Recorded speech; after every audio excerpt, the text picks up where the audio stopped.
this is honest to God fact, man. When I was growing up in Indiana, I thought Arizona basketball was the coolest thing ever. Like I thought the style of play they had of point guard you out there, they were just so perimeter oriented. Lute Olson to me was a player's coach before the era of players coaches. He was a players coach in an era where the coaches were hard asses and were disciplinarians and like obviously Dean Smith was beloved by his players, but Dean Smith was still like a father figure. And to me, Lute Olson was cut from that like John Calipari, Tom Izzo vibe, where like the guys, I mean, when they won it was the 97 title, right? Where they all start rubbing his hair and like he to me was a player. He was like the first guy I really remember being like, that is a different kind of basketball coach than I'm used to. I've just always been so enamored by Arizona. And it started just way back. I mean, when Jason Gardner, who was 1999 Mr. Basketball in Indiana, he ended up going out to Arizona. That really got my attention. I was like, oh my God, this guy's not playing for the Hoosiers. He's going all the way out there. And then Luke Record transfers from IU. He goes to Arizona, him and his girlfriend get in a car wreck, and then he ends up coming back to Iowa. But anyway, as that started happening, when I was like right in that age of, 8, 9, 10, up into junior high school, Arizona was just so cool. The coolest kid at every basketball camp you go to would be wearing the Arizona basketball shorts with cats down the side. Yeah, the cats on the side. Yeah, still have those shorts in my house currently. Yeah, they're the best. Dude, you were the coolest kid at the basketball camp if you showed up with those, especially like in Indiana. And I don't know if it was the same in North Carolina. We were just like so far away from Arizona. But yeah, man, that was to me, like I will always like fondly remember growing up watching Jason Gardner's bleach blonde hair with his knee-high socks, bringing the ball up with the Cactus logo, and Lute Olson's on the sideline. Like I wasn't an Arizona fan per se. It wasn't like I was living and dying by every moment of Arizona basketball, but I was always locked in, and I was always like, that is so, so cool. Yeah, absolutely. And you said it. I mean, Arizona and the whole culture that was built there. When Lute Olson went to Arizona, I think they won 4 games the year before in 1982, and he goes there in 83, 84. And everything is just fine and dandy because Lute Olson comes in. He gets the nickname Midnight Lute because of recruits at the last minute. They would say, I want to go to so-and-so school. And somehow Midnight Lute would get in there and they'd want to go to Arizona. And you mentioned Dean Smith. I mean, to me, Arizona and Lute Olson, he was kind of the Dean Smith of the West in a sense where they had all these athletes and these players. Like when you did like a list, like a roster list of guys, you're like, that guy played at Arizona, that guy played with Lute Olson. And that was like, to me, always the fascinating part of Arizona. And the game that sticks out just in my, childhood is obviously when they play against Duke in 2001 and they have that whole moment in time. And that sort of was like the transition into the new century of college basketball. And those were the two titans right there, Coach K versus Lute Olson, this Arizona program versus Duke program. There's too many stars to kind of keep up with. And that's kind of, I think, the college basketball that I, at some level, subconsciously think of when I think of the national title game. And I think you just kind of look at the records of Lute Olson. It's crazy. He has the program record for wins in a season and with 35 wins in 1987. And you heard all the stories about Lute Olson around Arizona and Tucson. When he passed away, I had friends that, either went to Arizona or like had worked for, the team in certain capacities. And they were texting me like, here's this Lute Olson story just to share on the podcast. And, there was too many for me to share. And I honestly don't feel like I'm the person to share these types of stories, but you see the stories and it was these guys are iconoclasts. I mean, they have their stories will be shared forever because it's like folklore. You know what I mean? The Lute Olson story will be passed around Tucson forever.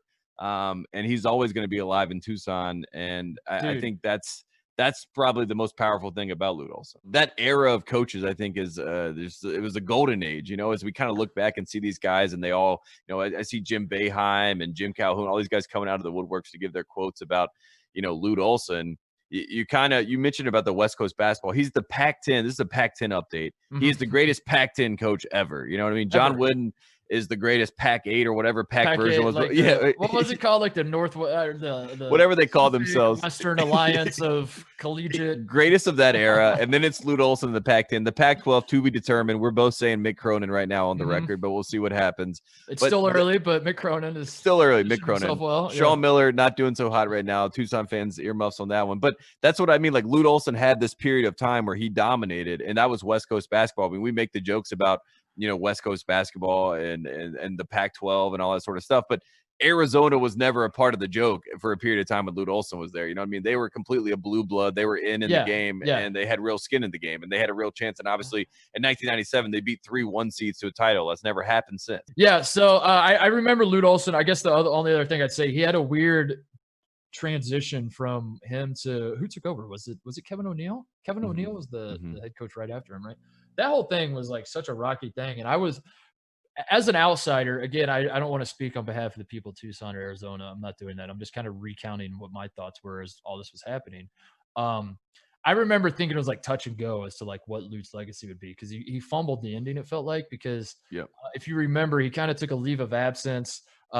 Jim Rosborough was his longtime assistant. He kind of like shows him the door, brings in Kevin O'Neill. Rosborough thought he was going to take over for Lute. It was like a Mike Hopkins, Bill Guthridge. Here's a fun fact about secession. Everyone thinks that they're the guy. Yeah, that is true. Regardless of being told that they're the guy or anything, they just somehow think they're the guy, and then people, they it goes from there. There's a ripple effect from there. So he brings in Kevin O'Neill, and then Kevin O'Neill also thinks he's going to be the guy, and then no, it was Pinnell took over for him, right? Like Kevin O'Neill was like the interim, and then Kevin O'Neill thought he was going to be, and there was Russ Pinnell that took over for him.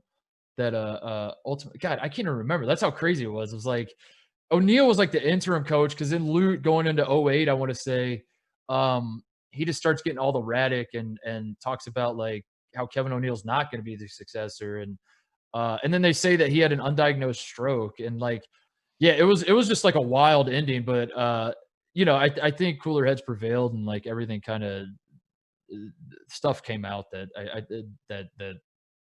made it 22 straight years to the NCAA tournament. I think that's what people will reflect on, right? Yeah, I think that's what. Yeah, but I'm just saying. I remember, like, I guess to put a bow on that point I'm trying to make is like, no, I'm glad like more time passed and he was fondly remembered. The same with Lute Olson. John Thompson was so far ahead of the curve. Lute Olson was ahead of the curve in the sense that he was a player's coach well before that became the cool thing to do, which is what modern college basketball is like all these coaches want to be the players' best friends. That was Lute Olson well before anyone else was doing it. John Thompson was the activist well before anyone else. But I use that term. I don't know if I love using that term, because I don't really feel like John Thompson would like necessarily. I don't know what he would like, but the way he went about it, I guess I want to say this was like, in his mind, he wasn't like being a social justice activist who was like, just arguing for arguing's sake, and like this was his identity. He was like, all he was doing was standing up for what was right. He was just like, this is wrong. What we have in front of us is stupid and wrong, and it has a negative impact on my players and my community, and so I'm going to fight against this. The Prop 42 thing, the Prop 48, Prop 42, whatever it was. Prop 48 says that it was the rule that athletes have to. It basically put in the academic requirements. You have to have a certain the SAT thing we were talking about before. Yeah, and to that point, speaking of being ahead of the curve, this was something in 1989 John Thompson's protesting. 31 years later, the NCAA is now getting around to it, and they're like, "It's a good point. Good point, John. That way. Hadn't thought about it that way, John." And John Thompson's probably like rolling his eyes, like, "What the hell, man? I was on this in 1990." But they passed Prop 42, or they put in Prop 42, which says like if Prop 48 isn't satisfied, if GPA threshold isn't reached and SAT threshold isn't reached, not only will players not be eligible to play, they will not be eligible to get a scholarship. And John Thompson rightfully noted that like this is not inherently racist in the sense that there's nothing written into the law that says like black people have to score higher than white people or anything like that. But if you just start looking at the systems at play here, you start like saying, now hang on a second, who is this going to negatively impact? And one of the things that I think he should be commended for, above like fighting for this sort of thing, was to him, it was never a black or white issue. It was a right or wrong issue. And he represented the black community, and he did it so well. And he did it kind of on an island for a long time, being like the one prominent black coach in college basketball. But as has been mentioned many times today, he never liked being called the first black coach that won a title. He was like, I'm not a black coach. I'm a coach. Just call me a coach. And with the Prop 42 thing happened, I found this quote from 1989. He says if he was talking, he was part of why he was arguing it again was because of the racial undertones, and he obviously recruited more black guys than white guys, and he kind of he realized that this was going to impact his players more than it would a lot of teams. But he says, if I jump and holler racism, everyone loses sight of the issue and focuses on the words that I use. So when he was describing his problems with it, he didn't make it a black versus white thing, because he knew as soon as you do that, you're alienating yourself from like, most of the country that is like, oh, so it's a black, you're telling me I'm wrong because I'm white. That was never his thing. He was like, there's right and there's wrong. This is wrong, and I'm going to address it. And it just so happens to be wrong and negatively impact the black community. With Big John and John Thompson in general, I mean, growing up as a North Carolina fan, you kind of grew up with them. Like you said, it was like an ally force, like where you're friendly until you have to play them. And then it's this frustrating part. Like the 1982 title game is the national championship game that I point to if I say that's college basketball. And it's basically Big John versus Dean Smith. They're both in their first Final Four. They're both in New Orleans. They're both nervous. They both have these freshman guys who are unbelievably talented beyond belief. They can't believe that they have them there. They have these two Gastonia guys that are kind of, out of the mud that have become superstars, and James Worthy and Sleepy Floyd, and they're on opposing sides. And after the game, Big John is happy for Dean Smith. And I mean, this is the most competitive time in the world of college basketball. Everyone's going at each other's throats. Everyone is trying to get some sort of advantage on one another.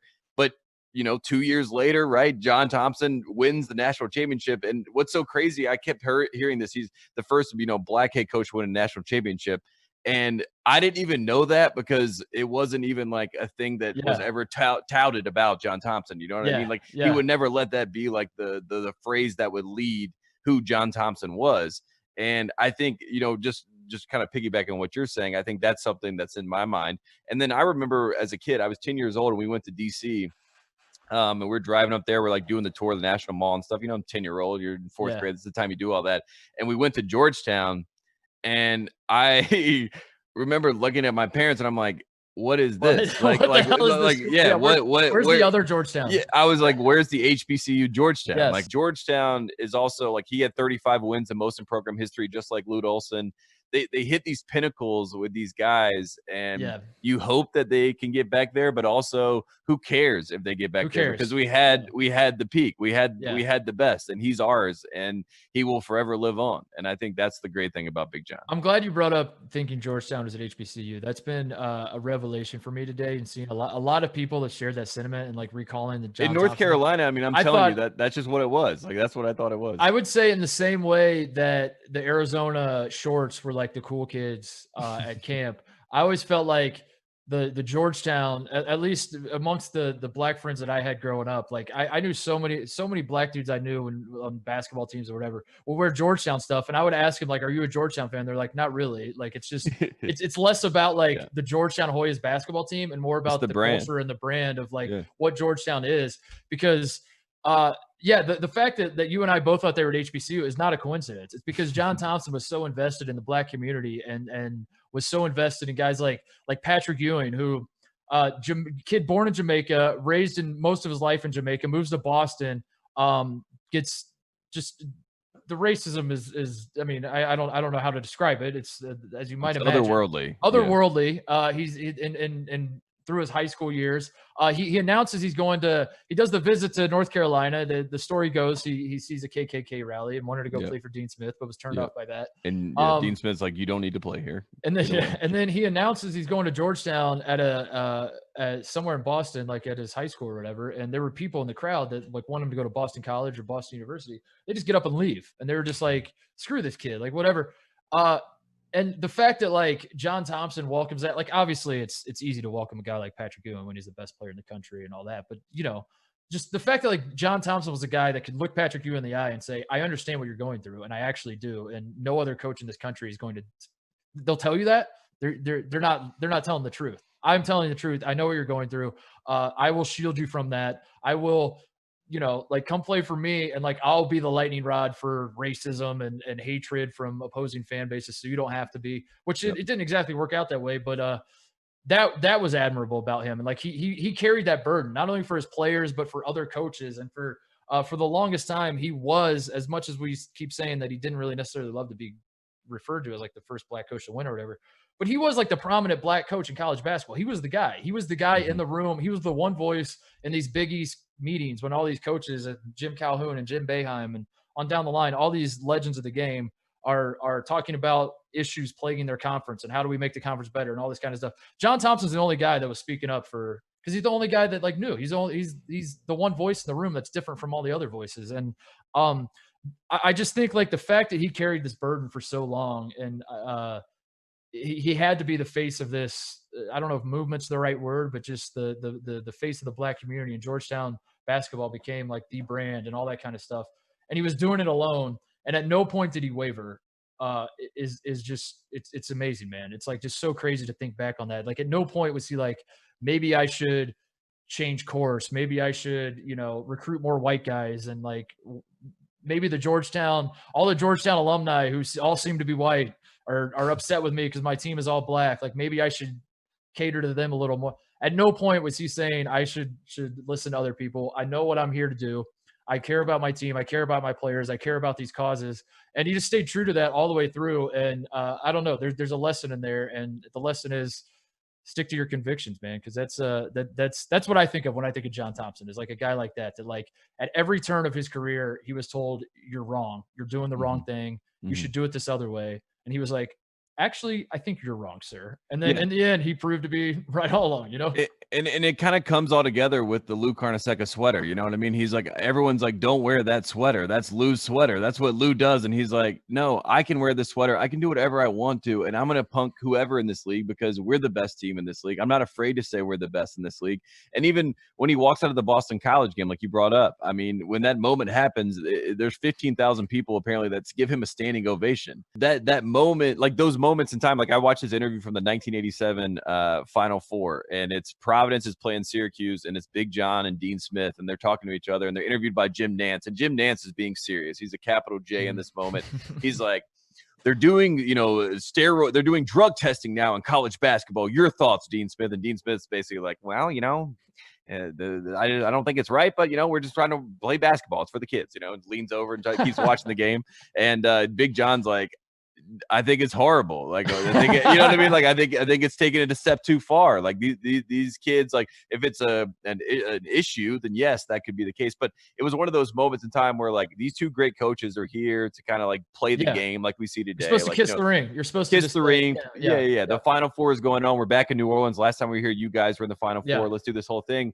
But they were still on the forefront of defending the kids, and they were and like we joke about that now. We hear all the coaches say this is for the kids. Like John Thompson and Dean Smith, I mean, were doing that. And John Thompson was doing it against a lot more hate than Dean Smith. Dean Smith could obviously, you could hide behind something just being a white head basketball coach. John Thompson's going to get the brunt of that from people. But they were on the forefront of those issues. And when Dean Smith retires, John Thompson flies down to be there for him. When Dean Smith dies, John Thompson's there 2 hours before the service and sits in a pew crying by himself. I mean, these guys were going through some crazy stuff in the United States of America, and it was all being funneled through the game of college basketball. And they dealt with things that, I mean, Dean Smith was talking about the death penalty in North Carolina by the end of his career. You know what I mean? They were dealing with stuff that was so heavy, so outside of college basketball, and they were handling it all with so much grace. And John Thompson, when I think of him, it's just like a gentle giant. Like there's so much grace. There's obviously so much passion and fire that came out when he played basketball, but the grace is unbelievable. It's at another level. We should mention the Allen Iverson thing too, because that's been saved his life. Everyone's talking about that story, and Allen Iverson says in his Hall of Fame speech he saved his life. And the story goes, Allen Iverson, when he was in high school, got into the fight in the bowling alley and was just mixed up with the wrong crowd and gets literally convicted of a felony. He's convicted of a felony in 1993. I think he's 17 years old. He's an all-star football player, all-star basketball player, could go anywhere in the country to play either one. And all the scholarship offers dry up and the phone stops ringing because Allen Iverson's a convicted felon. It eventually gets overturned, insufficient evidence. And if you go back and look at the case, like there's a lot of evidence points to like that they were trying to just make an example out of Iverson. And there's a lot of racial undertones with whatever. Point is, everyone kind of gave up on Iverson. John Thompson was like, I'm not giving up on you, because like that was just how he was wired, man. It was like he understands like the plight of people like Allen Iverson, that like what happens typically is the rest of society gives up on that kid. That kid gets involved. He, instead of getting away from the wrong crowd that got him in that situation, he doubles down. He gets more entrenched into that wrong crowd. And that's probably, that's why Allen Iverson says he saved his life, because it was pretty clear what direction Allen Iverson's life was headed towards, until John Thompson said, I see your flaws. I see the decisions you've made that aren't great. and I still accept you, and I still want you to play for my basketball team. It also helps that you're good as shit. but you know, like it genuinely was like everyone else is giving up on you. I can look Allen Iverson in the eye and say, I understand the system at play. I understand what's going on here.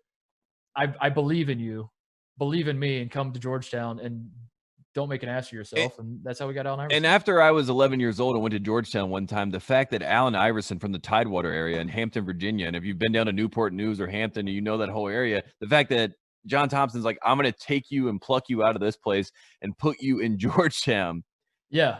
And then I'm going to empower you to end up becoming the number one pick, the guy that's going to cross up Michael Jordan and kind of like pass the torch in basketball. Yeah. I mean, that is like you said, I mean, he's 3 years, like in 1993, he could be a felon, and we don't see the 1996 draft, and we don't see this whole moment, and we don't see AI become AI. And that's because John Thompson believes in somebody, and that's because AI believed in him. I guess in summation, John Thompson and Lute Olson to me both are guys who, if one of their former players needed a kidney, and I guess didn't Sean Elliott actually need a kidney? Yeah, I think that was. I don't know if that's a great. Whatever. I don't know if that's a great hypothetical, but the point I'm making is if one of their former players came to them and was like, Coach, I need a kidney, they would both like grab a steak knife and just cut it out of them and hand it to them right like on the spot. Like that's how they're wired. And I think if you're a cynic, I still believe in college basketball coaches. I still think there are a lot of good ones out there, but a cynic would look at the landscape of college basketball right now and say most of these guys are in it for themselves. Most of these guys are dropping bags, and not because they care about helping their kids' futures. It's so they can get the next big contract and they can whatever. And whether that's true or not, one thing you can't deny is back in the day, this group of coaches, guys like John Thompson, guys like Lute Olson, were cut from that cloth where they genuinely cared. Of course they like making money. Of course they like winning championships. Of course they had egos themselves, but it was always about their players. And that's what motivated them. That's what got them out of bed in the morning. And that's the kind of coach that gets me excited about college basketball. And they have different ways of doing it. I think Bob Knight was the same way. Dean Smith was the same way. It's all over the spectrum. There's a lot of different ways you can do it. But the one thing that should be non-negotiable is that the kids, the players always matter more than anything else. And both those guys were the epitome of that. And they would fight for those players always. And I think like the greatest ability that he had was accountability. And I think Big John is always going to be accountable to like what his voice is and what his place is and stand up for those guys. And I mean, Patrick Ewing, Dikembe Mutombo, I mean, the Alonzo Mourning, obviously, like the list of guys that even went to Georgetown and all are in that family, same with Arizona. Like you said, when you list the guys out, it kind of just is a statement in and of itself. It's like, wow. Look at the type of personalities and the type of people and players that went through this program, but had the same opinion of this person, right? Like that says a lot. Like a lot of people had different experiences and they went through different years, but they look back on their time and they say, that coach cared about me and put me in a position to succeed and cared about my well-being above anything else. And like, it doesn't sound that hard, but it is hard to find. For the best access, perspective, and personalities in all of sports, follow us at Fox Sports on Twitter, Facebook, Instagram, and YouTube.